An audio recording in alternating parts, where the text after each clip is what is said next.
Good afternoon, ladies and gentlemen. This is another episode of Veterans of Politics. This is Jim Jonas. Steve Sanson is running a little behind, how that works with campaigning and everything. And Troy Warren, he's in California taking care of some family things today. So Troy Warren won't be here on the show today. So I guess I'm going to have to fill some airtime. And, those of you who have listened to Veterans of Politics for a while obviously know I don't have a problem with doing that. So I'm good. Hey, Muhammad Ali passed away. And, I've been watching a lot of stuff the last couple of days about Muhammad Ali and what he meant to the country and just social issues in general. And I'm not going to get into the racial issues, white versus black, because I don't think it's appropriate.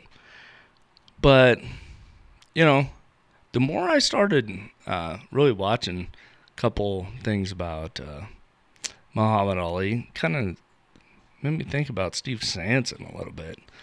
Because, everybody's talking about how, Muhammad Ali, he stood up for his beliefs and said what was on his mind and did what he thought was right. And a lot of people criticized him for it. And I think that's kind of how I define Steve. He definitely has his own mind and his own opinion about things, and it's not necessarily a bad thing. I think that he's willing to stand up for his beliefs, and people criticize him. Well, they can criticize him, but you know what? He's always been a stand-up guy, and he's never steered me wrong. And we've had many conversations, and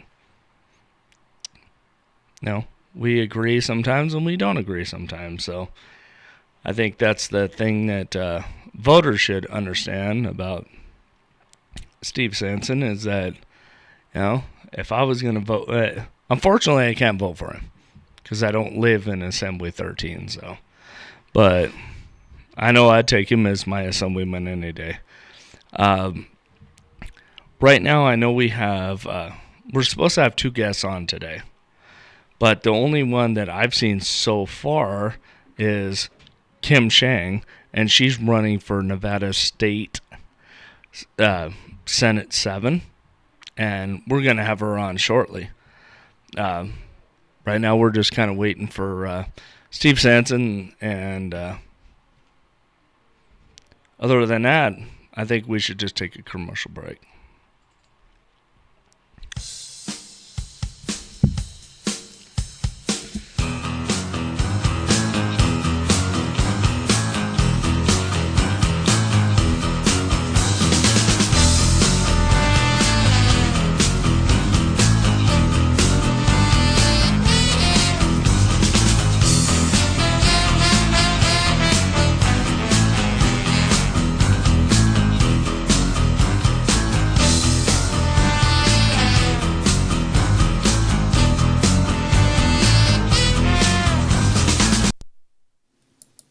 My name is Heidi Hanus, and I'm a marriage and family therapist. I recently opened my own practice under the name of Faith Individual and Family Counseling in the area of Summerlin. I have been practicing family therapy for 14 years, and I work well with individuals, children, teens, couples, and most of all, families. I have experience in a variety of areas, which include family conflict, communication issues, grief, anxiety, depression, anger issues, addiction, adjustment to life changes, trauma, and most forms of mood disorder. The agency work I have done has given me the experience to work with all levels of issues from severe to mild. I believe in change and positive outcome. If you are interested to begin change, you can reach me at 702-370-4244 or HANUSA@cs.com. Thank you. About legal forms and tax.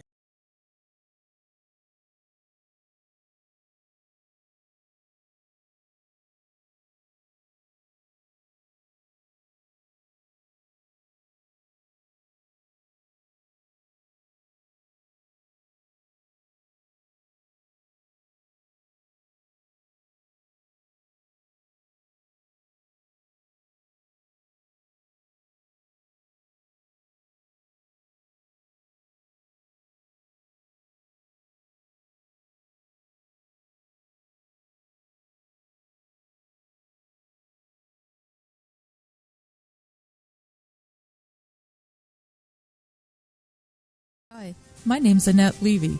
Did you know that we usually elect judges based solely on name recognition? So here goes. My name's Annette Levy. My name's Annette Levy.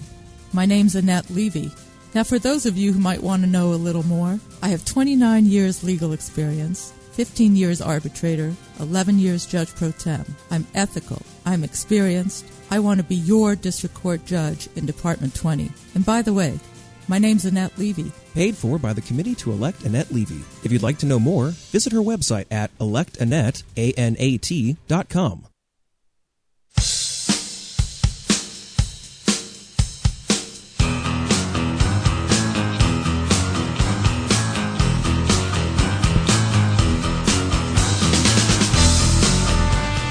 Welcome back, ladies and gentlemen. This is Jim Jonas with another episode of Veterans of Politics. We have our first guest in the studio, and I would like her to introduce herself and exactly what are you running for and why are you running for the position you are. Hello, everyone. I am Kimberly Schjang. I am running for State Senate in District 7.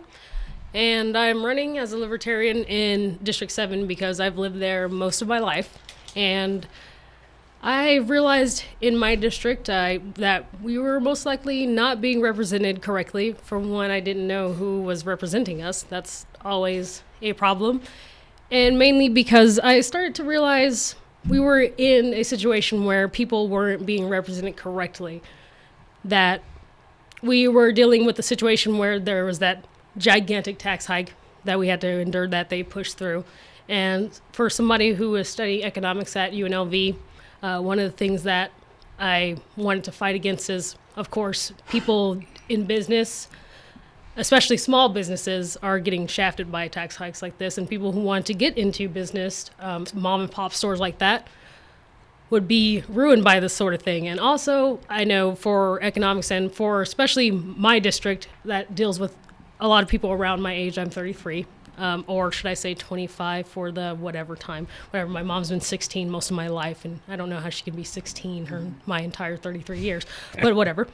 And I just know that representation in my district needed to change. And of course, you can try to go around telling, hey, can you represent me? Or you can get up and represent the people. And I want to represent people who are older than me, younger than me, my age. And that is why I'm running, because I think that people should know who is representing them in their district, and they shouldn't be running around like me wondering who is representing them. You should be approachable, and that is why I'm running. Well, very good, Kimberly. Now, why don't you give the listeners a background about yourself so that they can understand why you came to the conclusion you did to run? I was actually born in Las Vegas, one of the natives. I know that's a strange concept. I think we're actually starting to get more people who are born here. I actually went to UNLV to get an English degree the first time around, and I guess decided that I just needed more schooling and went to get a film degree with a music tech minor, and then decided I needed an economics degree because one of the things I wanted to do when I got into politics was understand the allocation of scarce resources before I even tried to represent people, because I think that's one of the things that's a failing in politics, not just on the local and state level, but even in the federal level, that we have politicians always during the debate saying, okay, we'll find some class of people and say, okay, we need to tell them that we need to give them more money. We need tax hikes on the rich so that we can give them more money and all that sort of thing. And I started to realize, okay, how is that really going to affect? What's that going to do? And do we actually have enough rich people to tackle the gigantic debt that we're in of trillions of dollars? And of course, I had to start doing the economic math on that one and realize, nope, that's not even possible. So I wanted to actually understand through economics how we can actually do this and how we can figure out how we're going to take care of citizens. And I want to learn how to do that, number one, in my district. So with my background in economics, I wanted to make sure that, okay, sitting here looking at what we have and in the legislation, trying to figure out what we can do in the laws, what we can repeal, what we can try to put in place that would help everybody to be able to flourish wherever they're at. They don't need to be rich. They'll need whatever situation they're in to make sure what resources we have that can make sure everybody can prosper, everybody can live, and everybody would have a great future. And that is pretty much my background. So, Kimberly, we at Veterans in Politics, we endorse you. Yes. And one of the reasons why we endorse you is because fresh, young, all the stuff you talked about, you like actually want to understand how things work. Now that you're actually out there campaigning, how frustrating is it to you sometimes when you get pushback from the so-called establishment that doesn't understand what you were just talking about? It's definitely frustrating because, I mean, everybody, especially with the endorsement, what I loved about that panel, that still to this day is, and seriously, the best questions I've ever had. And if anybody knows, they are not kidding when they say, if you cannot stand the heat of those questions, then you don't deserve to be in politics, because you don't get any preparation for any of those questions. You sit down and you have people that are very concerned with who's going to be in office, and those questions were really good ones. And you will hear all the time people saying, oh, of course we'll take care of the veterans, of course we'll take care of minorities, we'll take care of this, we'll take care of that. And then you hear them and you're everywhere else, or maybe you see them at cocktails and meet and greets, and they just sound like they don't really actually care. And it's very frustrating. They said, oh, that's just politicking, that's what we say. And I'm just thinking, no, that's not why I got into politics, is to politic. That's insane. Why would I do that? That's not the reason. It's very upsetting that they want to take over your district. They want to take over everything just to, be a face? Just to get a name? No, they need to understand you're playing with people's lives. This is their well-being. So I just want people to understand, no, when you are getting in office, you're messing with people's livelihood, and that's something serious. So you can't just get in there to politic and say things and be a pretty face, or, just to have your name out there. You need to understand what you're doing, and this is not a game. So that is just, it's been frustrating, but of course, you just have to get in there and realize what's going on and let people know that you are being a kind, caring person, and just get out there and understand you have to be charismatic and truthful, and that, hey, while everybody else out is playing the game, you just have to be a kind, caring person and let people see that. Well, one of the things that I find interesting about your response is, as a minority yourself, what do you think when people think that, I get a lot that we're trying to look out for the little guy, and what we need to do is, in my experience, I could be wrong, but in my experience, I've noticed that a lot of minorities, whatever race it is, but a lot of minorities tend to look for the government for help. Mm-hmm. And you're actually looking at practical solutions, kind of trying to turn away from the government. Mm-hmm. And I don't want to put words in your mouth. Is that true? Yeah, that's true. So what kind of backlash do you get when you talk to people about these common sense solutions? Do you get feedback? I do, because they try to make it sound like I am trying to bash the government, say, it's just an evil empire. But the thing is, it's just looking at a lot of the things. One of the practical examples is my mom, having to raise me, got caught in a welfare trap where she was trying to make it out of welfare, and she was trying really hard. She had to work 3 jobs to take care of me and my brother, and she wanted to get a car to do so, to get to all 3 of her jobs. One of them was in Jean, Nevada, and she had to drive back and forth, and she needed the welfare still, but she wanted to get the car to make her way out of welfare. But they told her she had to get rid of the car, or she couldn't get welfare. But she wasn't at the point where she could get rid of the car. She was like, I just need a little bit longer, but she didn't want to stay on welfare. But they tried to keep her in the trap. And we have situations where people will have a back problem, or they'll have an accident at work, and they just get stuck in a trap where they can only work a certain amount of hours, but they just need a little bit more. And they just get stuck in a situation where if you work 1 hour too much, they want to take you off, but you can't work. You're just stuck in that trap. And it's a scary thing. And you're thinking, okay, the government is there to help us. Well, if we do have a government, and of course, I'm running for a position locally to be state. Well, if the government is to exist, we're only supposed to be protecting life, liberty, and property, not trapping people in something where we're saying you must do this, you must do that, or you can't have it. And that's the system we're in. So I want to be able to help people, enable them to be able to take care of themselves. But if they're in a situation like that, we need to be able to enable people, and the only time step in is if we see some unfairness, we see something unjust. We shouldn't be sticking them in traps where they get in the situation where if we say, oh, if you get a car, you just cannot do that. Nope. And it's just not fair. I mean, we can't just do this to people, and it's kind of a scary thing. It's things that people don't normally see, and that's not the stories they hear. And that's what I'm trying to tell people is that we're not, when I come out and say I don't want the government stepping in on everybody, I just want them to have their freedom. It's situations like these that people get trapped in. That's not what I want them to do. I just want the government to be able to help them when it comes to something unjust. So, Kimberly, thank you for that response. George, I guess we have a caller on the line. Go ahead, caller. If you are satisfied with your message, press 1. Oh, guess I scared them.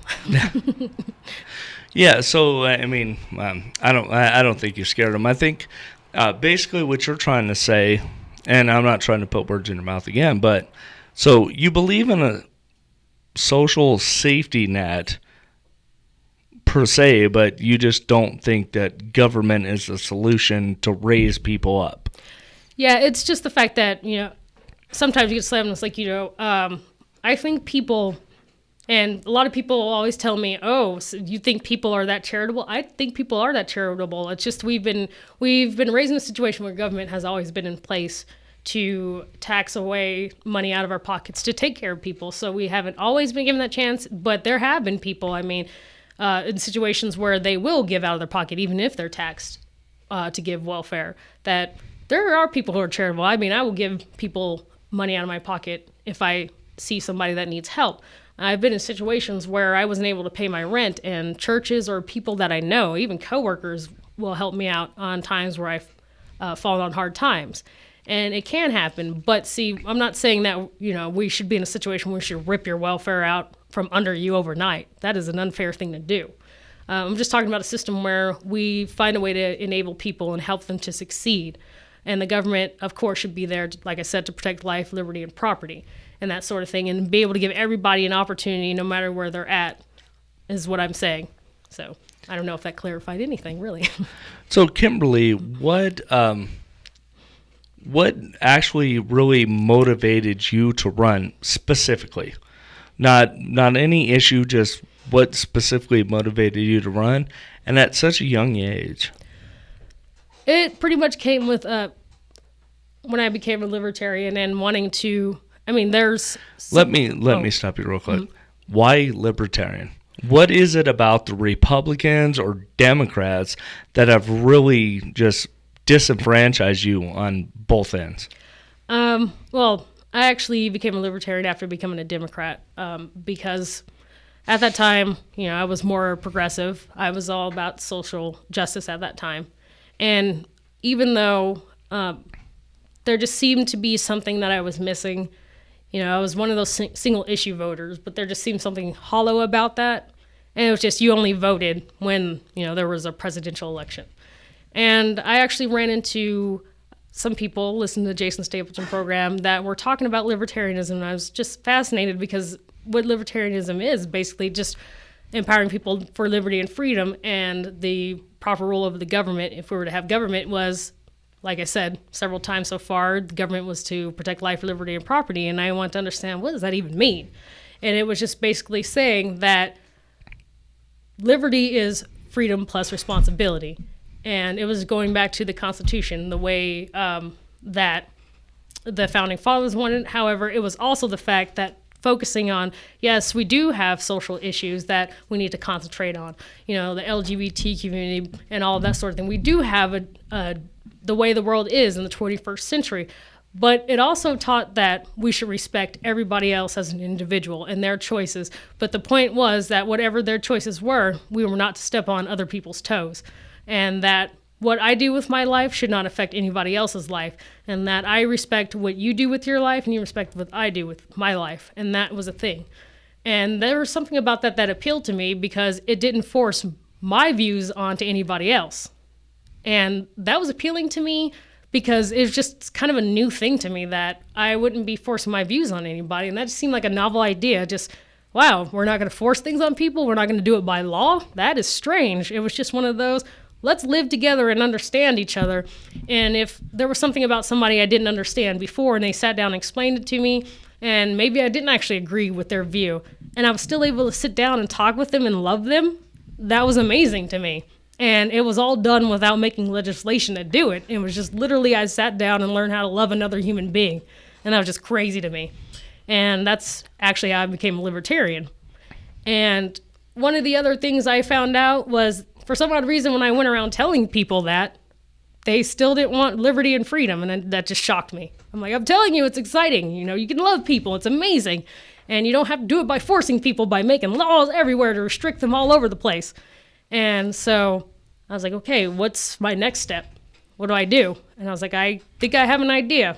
I'm going to go ahead and run for office. I'm going to show people how exactly, by action, because sometimes you can talk at people all you want, but action speaks a heck of a lot louder than words. So I'm going to run for office. And when I get in there to make legislation, I'm going to try to make legislation fairly enough that protects the people and gives them as much liberty and freedom as possible, and responsibly. You can't just have people running around like crazy, but the kind of freedom and liberty that allows people to live and function, that pays attention to their economic freedom, their social freedom, and able to live their lives and function and help them to flourish, and having a market that isn't clustered by laws and taxes and all that sort of thing. And as they taste the freedom and liberty, they'll understand what I mean, and be able to live in love with each other and be able to trade without barriers and all that sort of thing. So that's pretty much what got me to run for office, is just saying, okay, we can talk at people all we want, just like they do in politics and politic all over the place, and tell you, this is what I'm going to do for you and what I'm going to do for this group. But if you don't put that into action, it's useless. Well, Kimberly, I think you're amazing, and I'm really glad that we endorse you. Thank you. And we're going to go ahead and take a quick commercial break, and then we'll come back. Okay. Yeah. So I guess there's a caller on. Oh. Hi, this is Tom Palzer calling in. Hey, Tom, how's it going? Fine, how are you? I'm doing good. Good. What's up? You got a question? Oh, it's... No, I was supposed to call in at 1:55. I'm running for the U.S. Senate, California. Oh, okay. I apologize for that. Okay. So, give the listeners a brief bio about yourself.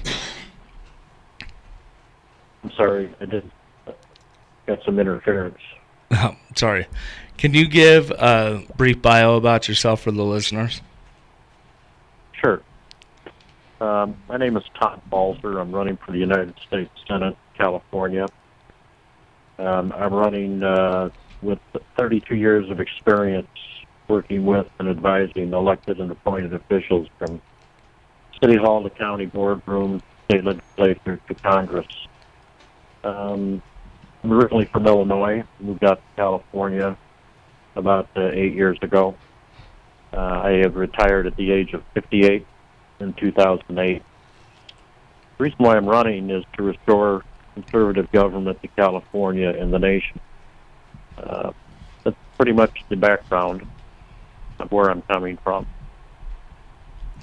So, Tom, what does conservative government in California actually mean? It's polar opposite of what we have out here in California right now under Jerry Brown. We have a very liberal bent here, and it's added to our economic problems. We have water problems here in California, and the cause of that is the fact that not only Jerry Brown but other governors didn't anticipate drought, and they didn't build the infrastructure. So we out here have a tendency to, basically waste money. I mean, a lot of the environmental efforts out here have gone too far, much too far to the left.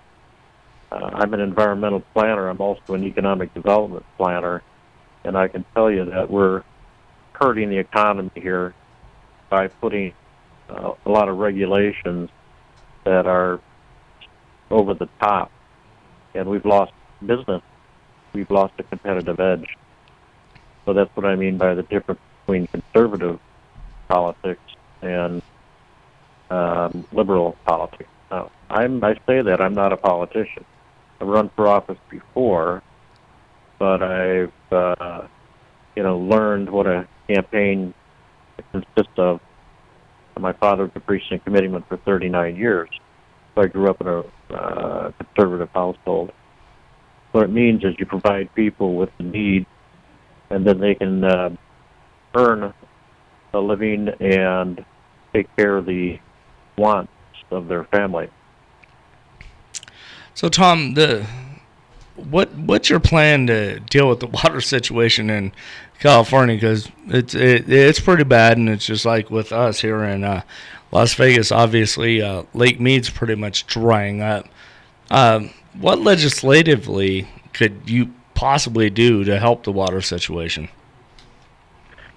The water situation? Well, there are several things that can be done. One, we need to develop a program to build the infrastructure. As I mentioned, we need to transport water from the Pacific Ocean throughout California, and we can do that through a desalination program. I mean, Israel has done this for 10 years, and they give the water to farmers to grow crops to feed their country, give the water free to business to retain and create jobs.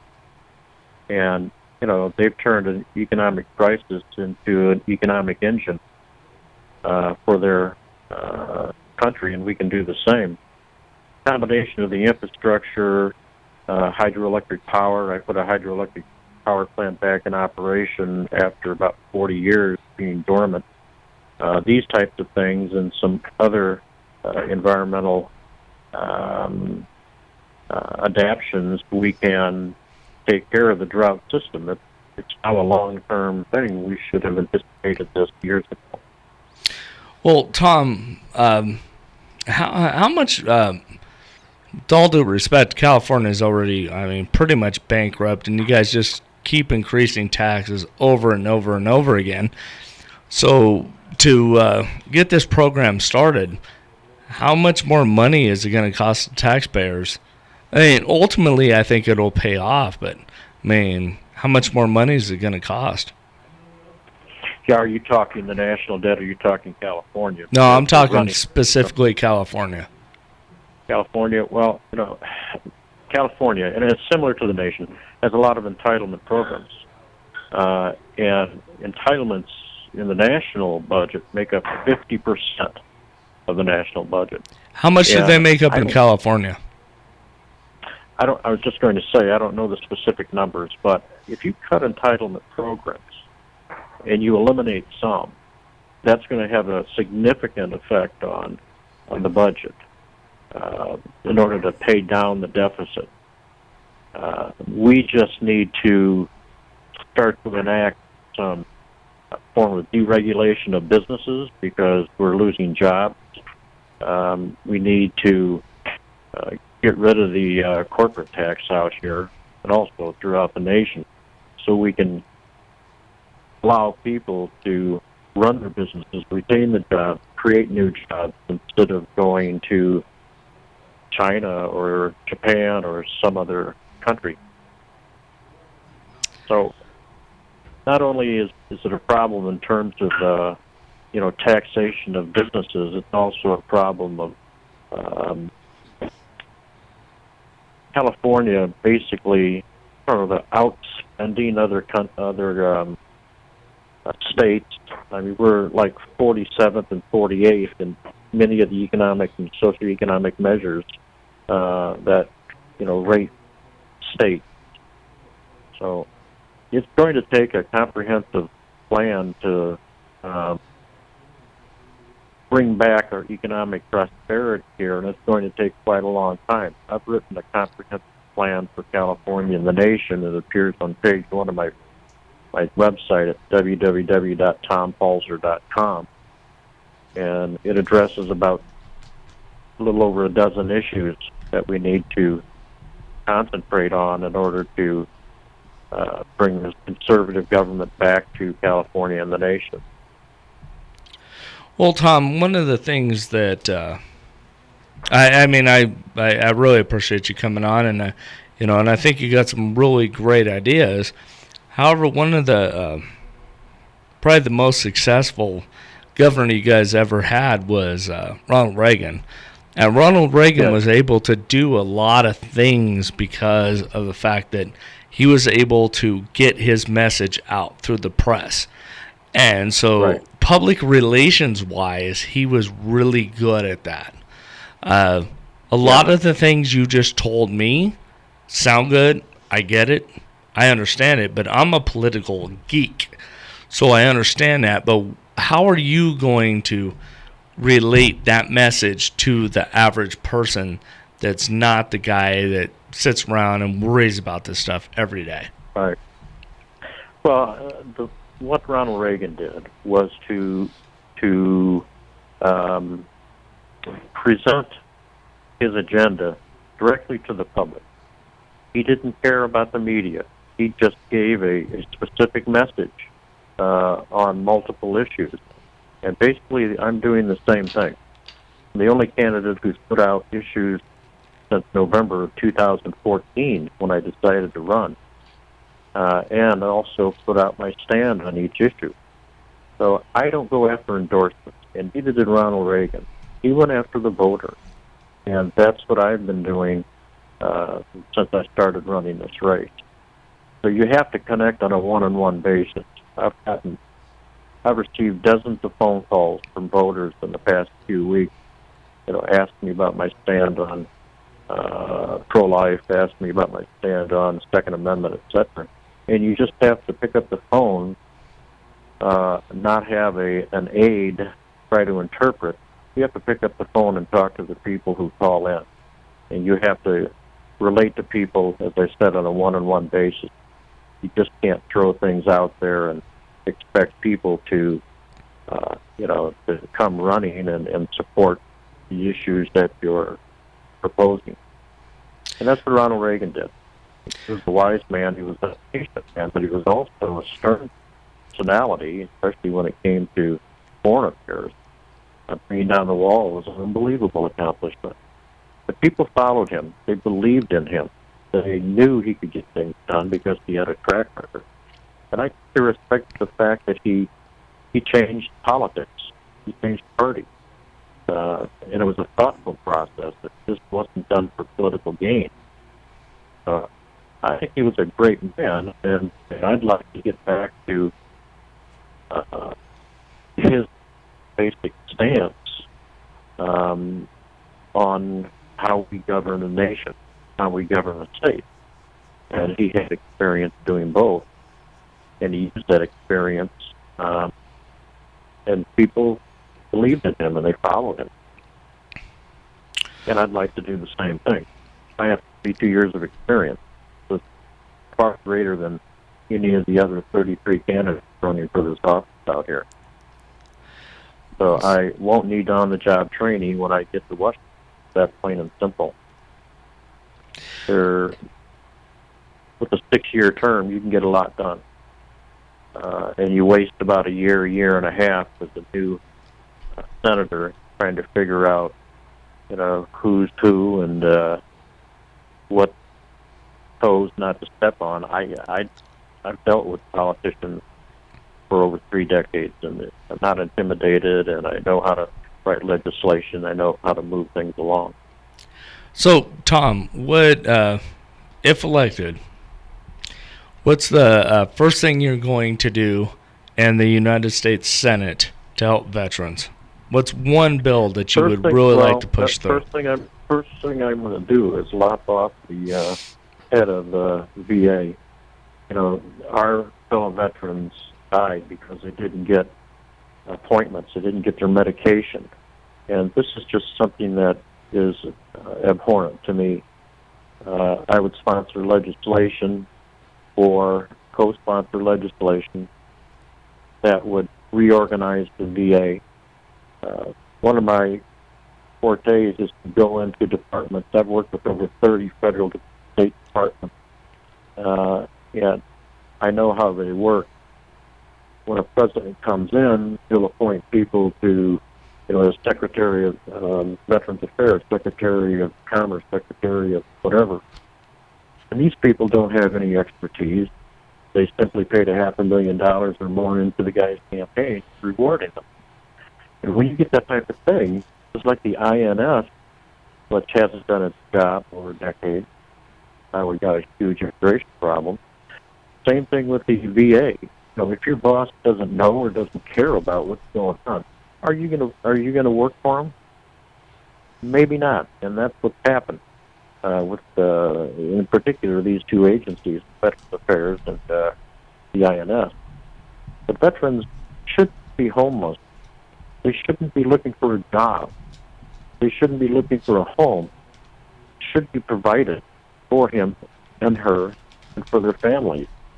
When the veteran passes, we should pass along the benefit to the spouse and the children.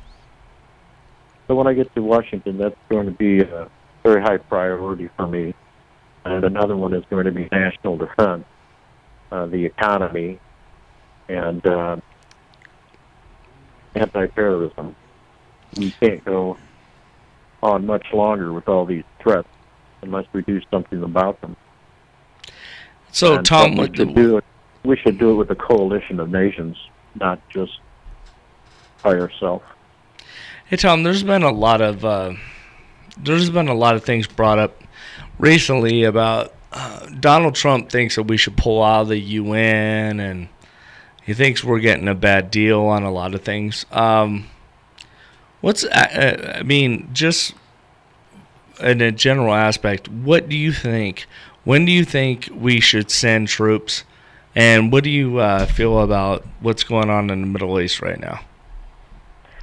Well, I think what we need to do, part of our economic development program, besides getting rid of the 77,000-page tax code, which we should shred along with the Iran non-treaty, is we need to renegotiate our trade agreements and our treaties. They may have been good for us decades ago, but they are not helping the United States now. And we're seeing that jobs are leaving, companies are leaving, like Nabisco and Carrier and others. And what it does, not only moves the jobs over there, moves the economy, decreases the economy here, it also leaves unskilled laborers here in the United States. We need to get into our schools. We need to make sure that we're not only taking care of the curriculum for people to go to higher education, but we're taking the stand on people who need to develop skills to earn a living, and we're not doing that. With Common Core, it's just terrible. Even Common Core has created a terrible problem, and it's even taken to an extreme. Common Core has dropped American history out of curriculum. Going back to the international problem, I tend to agree with Donald Trump that we're not seeing a fair shake in the United Nations. Saddam, who has multiple resolutions to get them accomplished. Everything that came out of the UN. So I would not rely on the UN so much. What I would do is renegotiate the treaties to make sure American benefits being stopped. Over abroad. Hey, Tom, I don't mean to cut you off, but your connection is really bad right now. You're kind of cutting in and out. So could you do me a favor? I really appreciate you calling in. Could you just give the listeners a reason why they should vote for you and what exactly you're running for in California? Sure. California.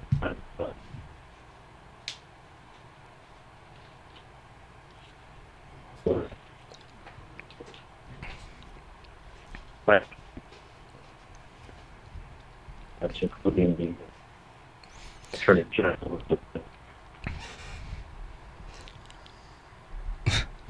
All right, ladies and gentlemen, we're having some technical difficulties. We're going to go ahead and thank Tom very much for coming in. He's calling in. He's running for Senate in the state of California, and we're going to go ahead and take a quick commercial break. Thank you very much. Thank you.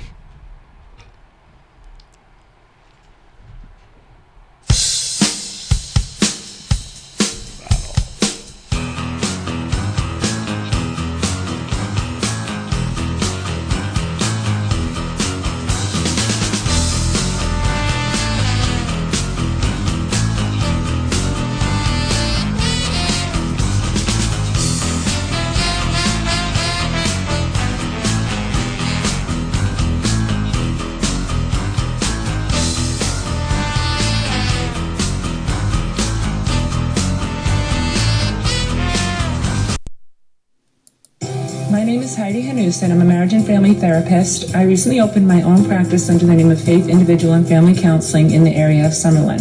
I have been practicing family therapy for 14 years, and I work well with individuals, children, teens, couples, and most of all, families. I have experience in a variety of areas, which include family conflict, communication issues, grief, anxiety, depression, anger issues, addiction, adjustment to life changes, trauma, and most forms of mood disorder. The agency work I have done has given me the experience to work with all levels of issues from severe to mild. I believe in change and positive outcome. If you are interested to begin change, you can reach me at 702-370-4244 or hanusa@cs.com. Thank you.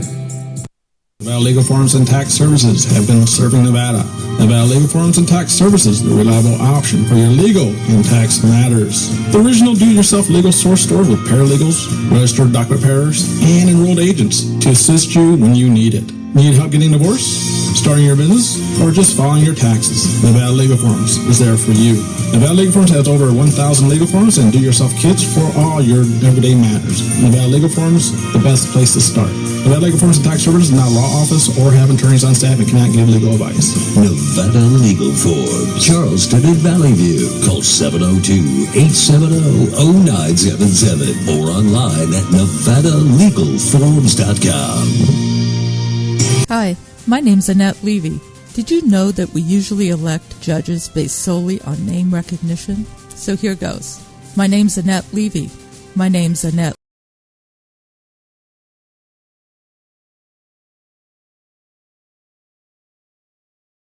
15 years arbitrator, 11 years judge pro tem. I'm ethical. I'm experienced. I want to be your district court judge in Department 20. And by the way, my name's Annette Levy. Paid for by the Committee to Elect Annette Levy. If you'd like to know more, visit her website at electannette.com.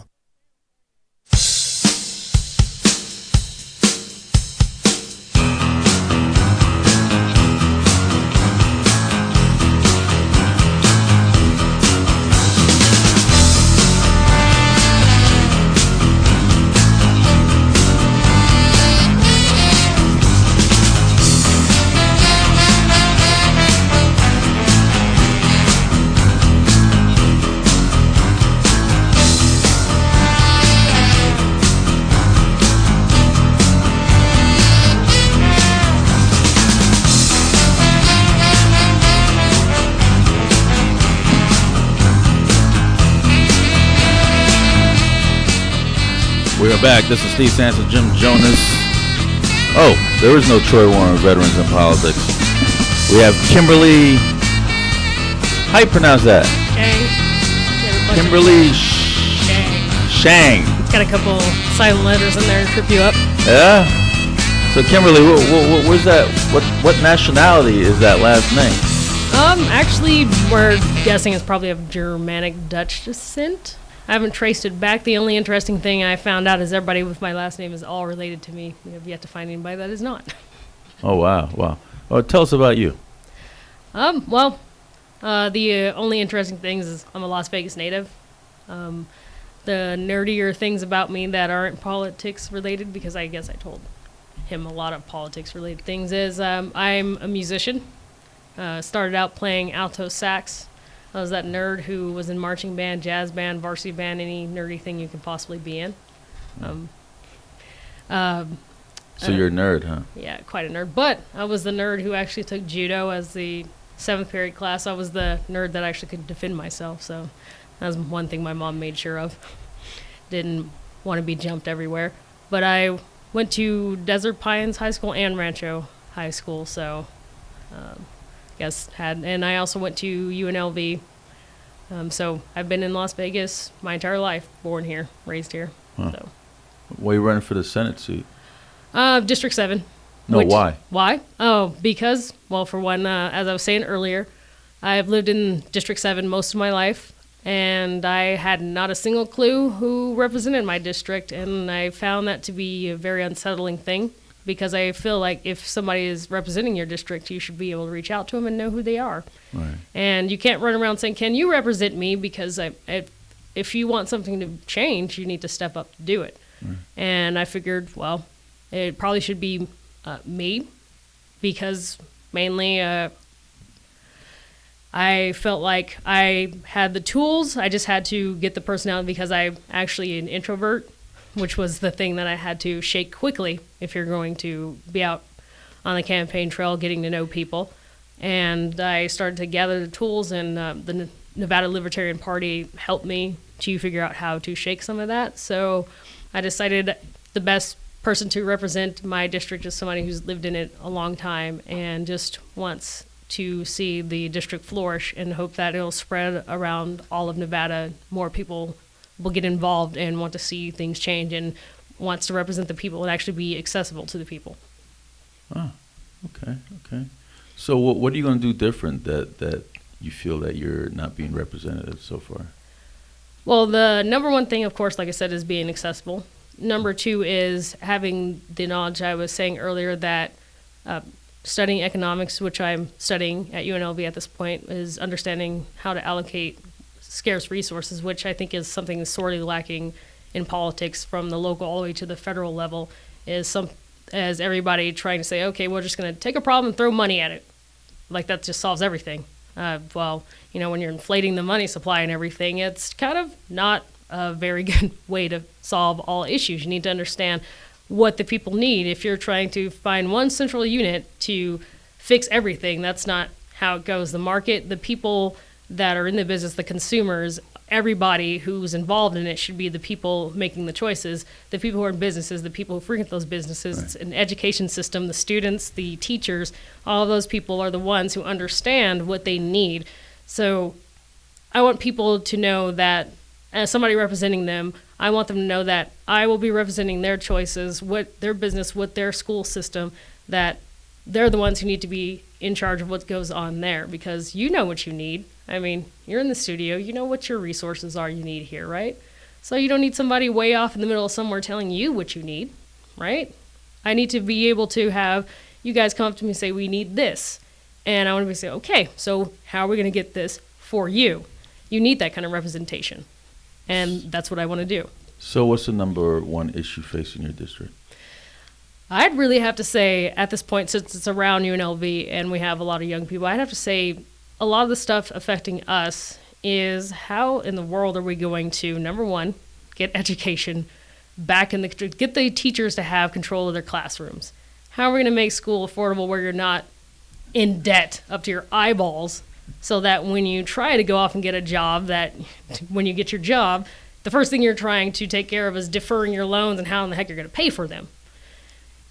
That's one of the issues that I'm finding there. One of the other issues that's tied to that is the people who decide they're not going to go off to college. Well, how are they going to make their living with this huge tax hike?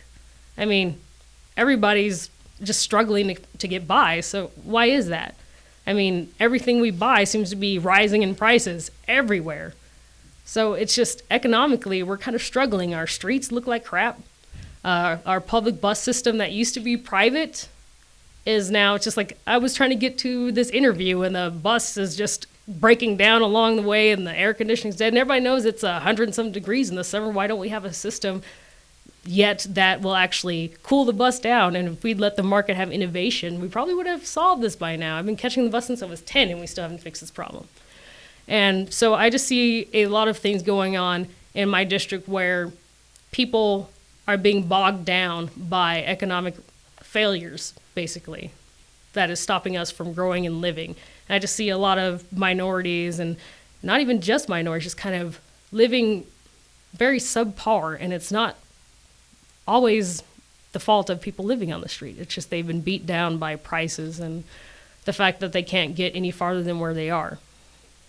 You ever reached out to the Board of Regents or the Board of Education to address the education problem? There's a few times that I have, and there's actually some people that I've seen running that I've been in contact with, because sometimes I reach out to the board and don't get anywhere with that. Because especially as a student, I did try during my first and second degree to do it. And at that point in time, I had no kind of political acumen at that point. It was just a student trying to reach out and didn't have a single clue on how to do that. And I would try to reach out with letters, or I would try to see if I can get in contact with them. I was like, where are these people at? And I just had no clue how to do it, because at that point I was just trying to be a student activist and had no skill in how to do that. But at this point now, I've tried to learn to network and find certain people and try to find ways to do it. And one of the things I've been doing now is some of the people that are running for office, or that know some of the people that are already on the board, are trying to give me ways to get in those people's ears and say, look, I am running for office. However, these are my concerns. And I'm trying to just find a way, because my concern is we are working for people who are going to be the future of Nevada. And I'm not coming in here to cause problems. I'm coming in here with a concern for our future. And so it's just a lot of trying to figure out how I'm going to do this. So I'm still trying to find where I can go to network, but I do have people like Brett Pajunas and everything in the Nevada Libertarian Party that helps me out with that sort of thing, just finding the right networking. Yeah. How about NDOT or RTC? Because you addressed the bus issue and the road problem. Did you reach out to those folks? That's the one thing I'm trying to figure out, because I found out my the incumbent in my district actually used to work for RTC. Mm-hmm. And so that was one of the things I was also concerned about when I actually started looking at his record, because for somebody who used to work for the RTC, you would think that he would have tried to fix something there, or I don't know. That was one of the things I kind of wondered if he would have addressed that at some point to fix the situation. Mm-hmm. So that was one of the things, if I ever actually get to sit down and talk to him, is wondering, if you worked there, can you tell me something about the inner workings of the RTC and why it's this way, and why you didn't actually sit down to either help the district understand why the system is like this and do something about it. And also I tried to research why it went, I know private is not always easy to maintain, but I think with the amount of people who take the bus, we can probably maintain a private system. You mentioned the Libertarian Party chairman, right? Mm-hmm. And how is he helping your campaign? Has he helped you with social media? Is he promoting you? Has he helped you get endorsements? Has he helped you with fundraising? How is he helping you? With Brett, I try to, because I actually have a campaign team. My campaign manager is Alexander Di Benedetto. He actually does more of the setting up the campaign team. With Brett, the good thing about him is that since he's so interconnected, a good part of what he does for me is that when I go somewhere, he has so many connections with people that usually he will get my name around, or people know him, or if we go out to social events, usually he will be there with me. But when it comes to the fundraising, I usually leave that up to my campaign team. But since Brett is so well known around, it's usually a good thing, because libertarians, since we're the third largest growing party, it's not always easy to say, hi, I'm a libertarian. People are like, what is that? So with Brett's networking skills, it's usually easier because they've run into Brett. So they're thinking, okay, Brett, okay, I will talk to this lady because, okay, maybe she's not insane, because I've met a libertarian. I've met Brett. He's a nice guy.